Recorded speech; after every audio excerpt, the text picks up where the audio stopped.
A Veszprémi Utcazene Fesztiválon fantasztikusan tehetséges fiatalok és örökifjú zenészek egyaránt mutatják meg, hogy milyen hatással lehet rád a zene.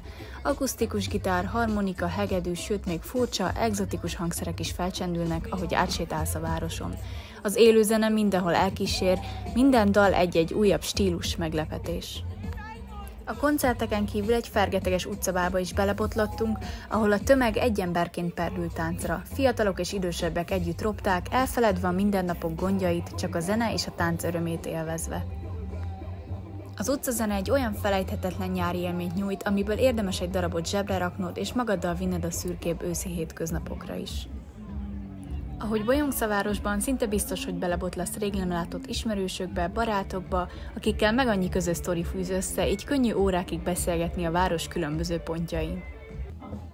Veszprém maga válik a koncerttérré, ahol minden korosztály megtalálja a maga stílusát, örömét a zenében. Szinte a városközpont minden zegzugában egy-egy zenész áll, hangszereikkel és hangjukkal varázsolva el a járókelőket. Az Utcazene Fesztivál egyik legvarázslatosabb része, hogy mindenkit vonz, fiatalokat, idősebbeket, zenekedvelőket és azokat is, akik csak egy jó hangulatú sétára vágynak a városban.